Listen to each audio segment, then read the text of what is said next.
बच्चे कैसे हैं जी। वन शॉट सीरीज में एक बार फिर से स्वागत करती हूँ नेक्स्ट टॉपर्स परिवार के सबसे बड़े विद्यार्थियों का। जी हाँ, नेक्स्ट टॉपर, जहां हम देश का भविष्य बनाते हैं।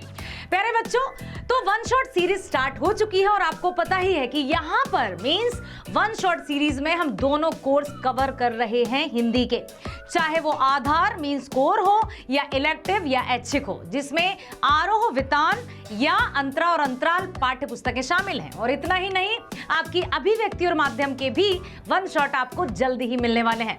तो बस मैं आपसे इतना ही कहूंगी कि भाई अपने अपने दोस्तों को, अपने क्लासमेट्स को फटाफट बता दो कि कहीं कुछ रह ना जाए और फिर तुमसे कोई लड़ाई झगड़ा ना करने लगे कि यार तुमने बताया नहीं कि हिंदी के वन शॉट स्टार्ट हो गए। तो आज मैं लेकर आई हूं आप ही की पाठ्य पुस्तक अंतरा भाग 2, पाठ है दूसरा, जिसका नाम है सरोज स्मृति। जी हाँ, लिखा है छायावाद के आधार स्तंभ कहे जाने वाले कवि सूर्यकांत त्रिपाठी निराला जी। सरोज स्मृति, आखिर किसकी स्मृति की बात की जा रही है? किसकी बात की जा रही है? स्मृति मीन तो याद होता है। सरोज कौन थी भाई? सरोज कौन थी? सरोज के बारे में क्या कहना चाहते हैं कवि? तो सबसे पहले हम कवि परिचय को ही जानेंगे। और आपको पता ही है, आपने 10th में भी उत्साह अट नहीं रही है, निराला जी की एक कविता पढ़ी थी ना आपने? तो तब भी आपने जीवन परिचय पढ़ा ही होगा। तो जन्म हुआ था सन 1899 में, बंगाल महिषादल राज्य, और निधन 1961 में। काव्य की प्रमुख उनकी जो रचनाएं हैं वो है परिमल, गीतिका, अनामिका। बेटा याद रखना, निराला जी की रचनाओं के बारे में बहुत पूछा जाता है आगे आपके कॉम्पिटिटिव एग्जाम्स में। तो परिमल, ठीक है, गीतिका, अनामिका, ये याद रखिएगा। तुलसीदास, ये भी इन्हीं की है। कुकुरमुत्ता, ये भी इन्हीं की रचना है। अणिमा, अपरा, बेला, नए पत्ते, आराधना, अर्चना, ये इन्हीं की है। लेकिन प्रमुख रूप से परिमल आ जाती है कि ये किसकी रचना है, गीतिका भी आ जाती है, कुकुरमुत्ता, तुलसीदास, निराला जी द्वारा ही रचित रचनाएं हैं। साहित्य काल, आधुनिक काल, जो कि छायावाद के आधार स्तंभ कहे जाते हैं। पुरस्कार पद्म भूषण, वो भी मरणोपरांत। अब हम चलते हैं कि यहाँ क्या हो रहा है। ये कौन है भाई? हाँ, ये पिता हैं, ये पुत्री है, ठीक है। पुत्री विवाह के योग्य हो गई है। अब वो मंडप में सज धज कर साक्षात लक्ष्मी का रूप लेकर दुल्हन मीन्स वधू के रूप में अपने मंडप में बैठी है। पिता अपनी पुत्री को देखकर कुछ अतीत में खो जाते हैं। निराला जी ने यहाँ पर अपनी ही बेटी जिनका नाम था सरोज, उनकी स्मृतियों को हमारे साथ साझा किया है। निराला जी की जो पत्नी थी, उनका देहांत हो चुका था, शकुंतला, और असमय ही उनका निधन होने से निराला जी बहुत टूट गए और उन्हें ऐसा लगा कि अब इस जीवन का क्या अर्थ है। लेकिन उनकी बेटी जो थी सरोज, फिर उनको बहुत अच्छा लगने लगा, अपनी बेटी बड़ी हो रही है। जैसे ही वो विवाह मंडप में सजकर बैठती हैं, उन्हें अपनी पत्नी शकुंतला की याद आ जाती है कि कितने, मतलब उनका हूबहू, बेटी भी माँ का ही हूबहू रूप है। ये देखकर देखते ही रह जाते हैं। जैसे एक पिता मंडप में अपनी पुत्री को देखकर भाव विभोर तो होता ही है, साथ ही साथ अपने हृदय में बहुत ही खुशी और प्रसन्नता का अनुभव करता है। ठीक वैसा ही निराला जी के साथ हुआ। देखा विवाह आमूल नवल, तुझ पर शुभ पड़ा कलश का जल। अब जैसे ही विवाह मंडप में बेटी आती है और अब बिल्कुल विवाह संपन्न होने वाला है, देखती मुझे तू हंसी मंद, होठों में बिजली फंसी स्पंद। अब पिता को जब पुत्री बिल्कुल आराम से नजरें उठाकर, एकदम से नहीं कि भाई, क्योंकि दुल्हन शर्मीली, शर्माते शर्माते आराम से अपने पिता को देखती है, मंद मंद मुस्कान आती है उसके चेहरे पर। उर्मे भर झूली छवि सुंदर, हृदय में वो छवि याद आ गई, वो जस्ट इमेज आ गई, किसकी? प्रिय की, अशब्द श्रृंगार मुखर। उन्हें अपनी पत्नी याद आ जाती है कि हूबहू बिल्कुल मेरी बेटी, मेरी पुत्री अपनी माँ का ही दूसरा रूप लग रही है, माँ का ही रूप है। तू खुली एक उच्छ्वास संग, विश्वास स्तब्ध बंद अंग अंग। तेरे नैनों में, तेरे चेहरे पर एक अलग ही प्रसन्नता है। नव जीवन में तू कदम रखने जा रही है, मतलब उस चेहरे पर शांति भी है, शर्म भी है, लज्जा भी है, और आगे जो सुनहरे सपने होते हैं विवाह के उपरांत, वो सपनों की भी साक्षात चेहरे पर झलक दिख रही है। नत नयनों से आलोक उतर, कांपा अधरों पर थर थर थर, देखा मैंने वह मूर्ति धीती, मेरे वसंत की प्रथम गीति। अब यहाँ पर कवि को अपनी पत्नी याद आ जाती है, जब वो उनके साथ थी तो वो उन यादों में खो जाते हैं। तो थोड़ा सा फ्लैशबैक में यहाँ पर कवि चले गए हैं। श्रृंगार रहा जो निराकार, श्रृंगार रहा जो निराकार, रस कविता में उच्छित धार, गाया स्वर्गीय प्रिया संग, भरता प्राणों में राग रंग। जब मैंने अपनी प्रिया मतलब मैंने अपनी पत्नी के संग प्रेम भरे गीत गाए थे, तो वो उन्हीं यादों में खो गए कवि, जैसे ही उन्होंने अपनी पुत्री को मंडप में देखा। रति रूप प्राप्त कर रहा वही, रति, रति मतलब सौंदर्य, प्रेम की अद्भुत प्रतिमा। रति आपने पढ़ा ना, श्रृंगार रस पढ़ा है ना, जिसका स्थायी भाव रति होता है। तो रति मतलब श्रृंगार की देवी, प्रेम की देवी। तो रति रूप प्राप्त कर रहा वही, अब उनके मन में वही उनकी प्रिया, उनकी पत्नी याद आ रही है। ऐसा लग रहा है कि वो उन्हीं के साथ हैं, उन्हीं ख्यालों में खो गए। आकाश बदलकर बना मही, ऐसा लग रहा है ये आकाश भी बदलकर धरती बन गया हो। ऐसा लग रहा है जैसे बिल्कुल तुम मेरे सामने आ गई हो गया ब्याह आत्मीय स्वजन, कोई थे नहीं न आमंत्रण। अब वो फिर से अपने प्रेजेंट में आ जाते हैं और देखते हैं कि बेटी का विवाह संपन्न हुआ, फेरे भी संपन्न हुए। अब जैसे ही वो एकदम से अपने फ्लैशबैक से प्रेजेंट में आ जाते हैं और कहते हैं कि ना कोई ज़्यादा मेहमान थे, ना ही कोई सगे संबंधी थे, बस उसके मामा पक्ष के नानी और मामा थे, बाकी मैं था। हो गया ब्याह आत्मीय स्वजन, कोई थे नहीं न आमंत्रण, था भेजा गया विवाह राग, भर रहा न घर निशी दिवस जाग, प्रिय मौन एक संगीत भरा, नवजीवन के स्वर पर उतरा। मैं अपने जब अतीत में खोया था, मतलब कभी यही बताना चाहते हैं कि मेरे अतीत में जो भी मैंने सुंदर सुंदर पल या सुंदर समय या जो मेरी यादें हैं वो इतने अच्छे से मैंने बिताई, वैसा ही सारा सुख मेरी पुत्री को भी प्राप्त हो। बहुत अच्छे से जाओ बेटी खुश रहना, ले लो आशीष हमारा, बस इतना ही संग था हमारा तुम्हारा, है ना। माँ की कुल शिक्षा मैंने दी, पुष्प सेज तेरी स्वयं रची, सोचा मन में वह शकुंतला, पर पाठ अन्य है अन्य कला।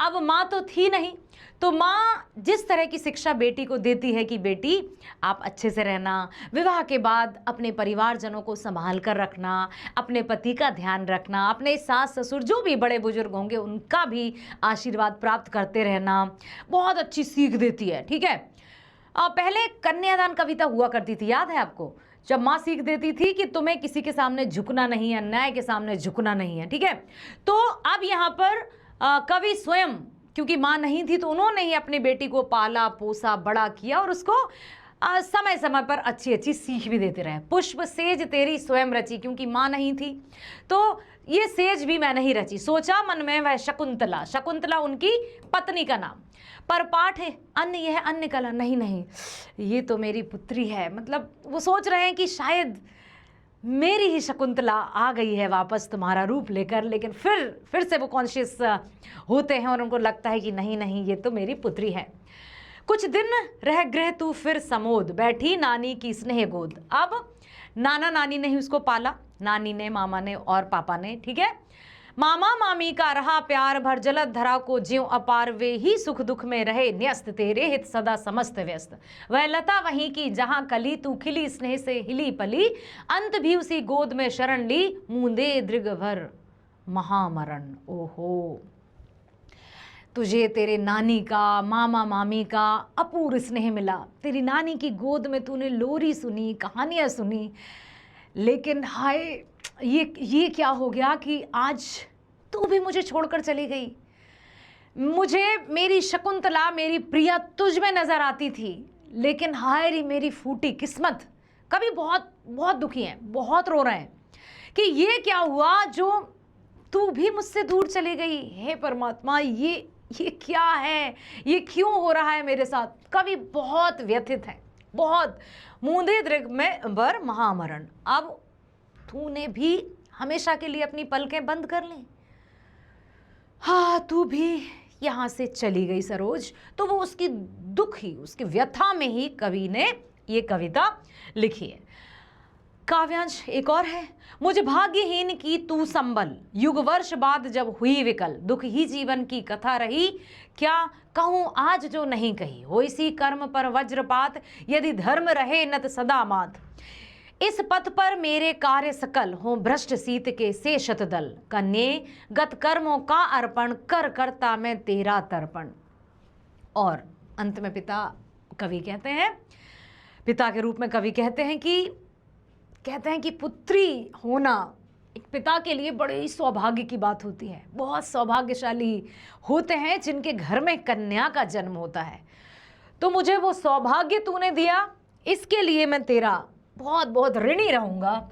हो भ्रष्ट सीत के श्रेत, कन्यगत कर्मों का अर्पण। कहते हैं कि विगत कर्मों का ही फल होता है कन्या के रूप में, यदि जन्म मतलब पिता के रूप में यदि तुम्हें कन्या मिली है, कन्या तुम्हें प्राप्त हुई है तुम्हारे घर में, तो बड़ा सौभाग्यशाली समझा जाता है। लेकिन आज वो कन्या आई मेरी गोद में और चली भी गई। मैंने ही तेरी माँ का भी तर्पण किया और अब मैं तेरा भी तर्पण करता हूँ। बहुत विकल हैं, बहुत व्यथित हैं, बहुत दुखी हैं कवि। तो बेटा यहाँ पर ये सब कुछ लिखा है कि क्या कहना चाहते हैं, वैसे मैंने आपको समझा दिया है। सरोज स्मृति कविता निराला जी की दिवंगता पुत्री सरोज पर केंद्रित है। यह कविता नौजवान बेटी के दिवंगत होने पर पिता का विलाप है। पिता का विलाप है मतलब दुख है। पिता के इस विलाप में कवि को कभी शकुंतला की याद आती है, तो कभी अपनी स्वर्गीय पत्नी की। बेटी के रूप में रंग में पत्नी का रूप रंग दिखाई पड़ता है, जिसका चित्रण निराला ने किया है। यही नहीं, इस कविता में एक भाग्यहीन पिता का संघर्ष, समाज से उसके संबंध, पुत्री के प्रति बहुत कुछ ना कर पाने का अकर्मण्यता बोध भी प्रकट हुआ है कि मैं तेरे लिए तो कुछ भी नहीं कर पाया। एक पिता तो अपनी बेटी के लिए क्या क्या कर देता है, लेकिन मैं अपनी पुत्री के लिए कुछ नहीं कर पाया। इस कविता के माध्यम से निराला का जीवन संघर्ष में प्रकट हुआ है। तभी तो वह कहते हैं कि दुख ही जीवन की कथा रही, क्या कहूँ आज जो नहीं कही। मेरा तो पूरा जीवन ही दुखों से भरा रहा, मैं क्या ही कह सकता हूँ। अब हम चलते हैं कुछ प्रश्नों की तरफ। कवि निराला की कविताओं में श्रृंगारिक कल्पना किस रूप में साकार हुई है, सरोज स्मृति कविता के आधार पर स्पष्ट कीजिए। तो कवि निराला ने अपनी कविताओं में सौंदर्य के जिस निराकार भाव को अभिव्यक्त किया है, वास्तव में वो उनकी ऐसी कल्पना है, वह अनुपम सौंदर्य कल्पना रूपी आकाश से उतरकर पृथ्वी पर मूर्तिमान हो उठा। ऐसा लग रहा था कि वो बिल्कुल रियल हो, साक्षात हो, यहाँ पिक्चर चल रही हो, क्योंकि उनके शब्दों में वो वेदना थी कि हाँ मैं भी इमोशनल हो गई थी। कवि के राग रंग की श्रृंगारी कल्पनाएं रति के समान आकर्षक और दिव्य सौंदर्य के लिए हुए।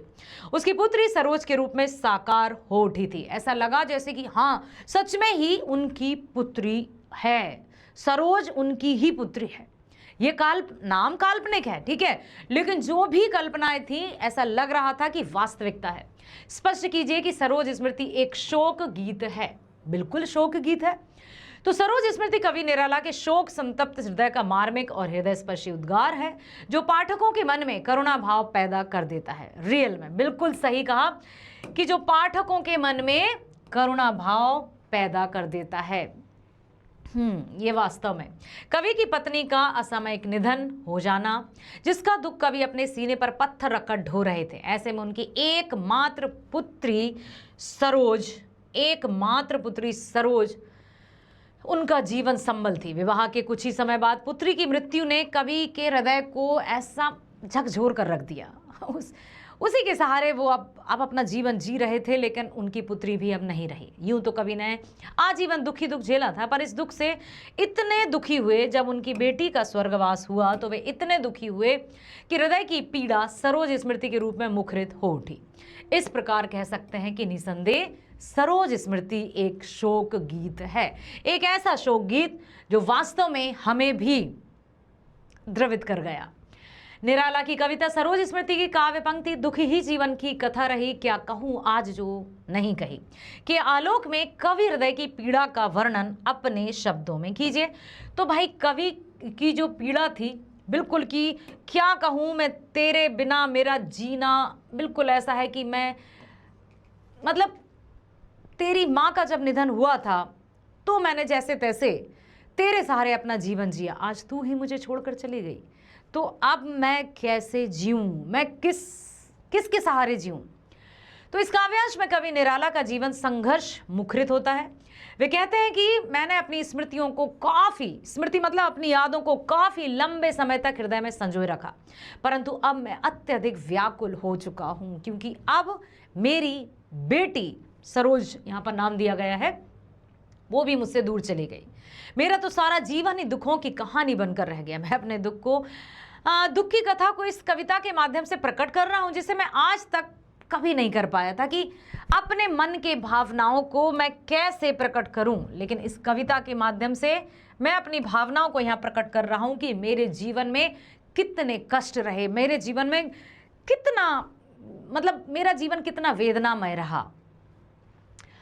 अपने मानवीय धर्म की रक्षा करता रहूंगा, मैं अपने मार्ग से विचलित नहीं होऊंगा। यदि अपने कर्तव्य धर्म का पालन करते हुए मेरे समस्त सत्कार शीत के कमल दल की भांति नष्ट भी हो जाए, तब भी मुझे कोई चिंता नहीं होगी। मैं अपने जो भी कर्म होते हैं वो पूरे कर्म करूंगा, राह से भटकूंगा नहीं, क्योंकि मेरा समस्त जीवन सिर्फ अब सत्यता की ओर ही है। तो वो दुखी भी हो रहे हैं और वो ये कहना चाहते हैं कि मैं किससे कहता, मेरे दुखों को मैं किसको सुनाता। इसलिए इस कविता के माध्यम से मैंने अपनी वेदना को प्रकट किया है। कन्येगत कर्मों का अर्पण करता मैं तेरा तर्पण, इस कथन के पीछे छिपी वेदना और विवशता पर अपने विचार व्यक्त कीजिए। तो हमने अभी पढ़ा ही था बेटा कि किस तरह से सरोज की मृत्यु होने के बाद कवि अपनी दिवंगत पुत्री सरोज की आकस्मिक मृत्यु पर शोक प्रकट करते हैं, और साथ ही साथ अपनी विवशता को भी उन्होंने व्यक्त किया है कि मैं क्या करूं। कहते हैं ना कि भाई वो जो विधि का विधान है ना, उसके आगे किसी की नहीं चलती, सब कुछ रखा का रखा रह जाता है। कहते कि पैसा सब कुछ है, साधन संपन्नता, वो सब कुछ एक तरफ और होनी एक तरफ। जो होना है वो होकर रहता ही है। वह पुत्री के प्रति कुछ भी ना कर पाने को कोसता है। इस कविता के माध्यम से कवि अपना जीवन संघर्ष भी प्रकट करते हैं। पिता के रूप में कवि के विलाप में उसे कभी शकुंतला की याद आती है, तो कभी अपनी स्वर्गीय पत्नी की। अब देखिए, शकुंतला पता है ना आपको, दुष्यंत और शकुंतला की कहानी पता है ना कि कैसे वो बिलखती है, तो शकुंतला की भी याद आती है कि उसने भी अपना जीवन कितने कष्टमय भोगा। विवाह होने के बाद भी जब राजा चले गए, उन्होंने स्वीकारा नहीं, वो कैसी भटकती रहीं, कैसे उनकी फिर अंगूठी मछली में मिली, वो कहानी याद है ना आपको, दुष्यंत और शकुंतला की। और ठीक वैसे ही वो अपनी स्वर्गीय पत्नी, उसे पुत्री के रंग रूप में अपनी पत्नी के रंग रूप की झलक मिली। कवि पुत्री का पालन पोषण स्वयं नहीं कर पाए, इसके लिए उसे अपनी ससुराल मतलब सरोज की जो नानी, मामा, मामी की शरण में जाना पड़ा। यह भी कवि ने मानसिक दुख का कारण है। कवि का समस्त जीवन दुख की कथा बनकर रह गया और वो किसी से कह भी नहीं पाया, मतलब किसी से ना कहने की असमर्थता जो थी उससे भी वो बहुत व्यथित रहे, बहुत दुखी रहे। सरोज स्मृति कविता में कवि निराला की वेदना के सामाजिक संदर्भों को स्पष्ट करिए। तो सरोज स्मृति कविता एक शोक गीत है, निराला जी की दिवंगत पुत्री सरोज पर केंद्रित है और ये कवि हृदय का विलाप है। उनकी वेदना दोहरी है, क्योंकि एक पहली वेदना उनकी पति के निधन के साथ ही शुरू हो गई। जैसे ही उनकी पत्नी का आकस्मिक निधन हुआ, कवि पूरी तरह टूट गए, लेकिन जैसे तैसे खुद को संभाला।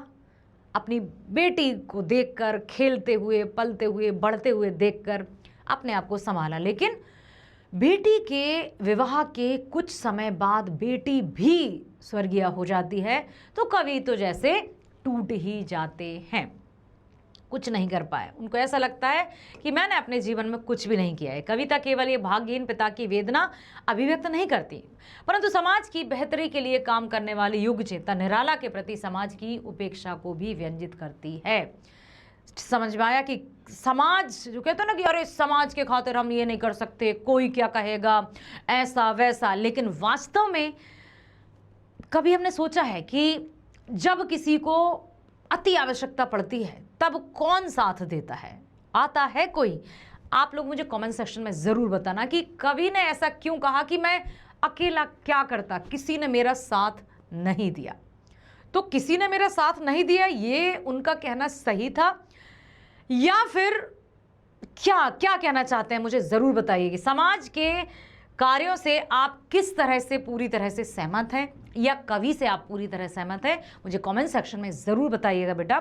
सरोज स्मृति कविता का मुख्य भाव समझ गए ना, ये शोक गीत है जो कि उन्होंने अपनी पुत्री मतलब निराला जी ने अपनी पुत्री के गुजर जाने के बाद लिखा, क्योंकि वो किससे कहते, कोई दुख सुनना ही नहीं चाहता, सुनते हैं उस भाव से नहीं सुनते हैं। तभी तो कहा था कि अपने कबीरदास जी ने एक बहुत अच्छा दोहा कहा है कि अपनी मन की व्यथा को अपने ही पास रखना है, किसी से कहने की आवश्यकता नहीं है।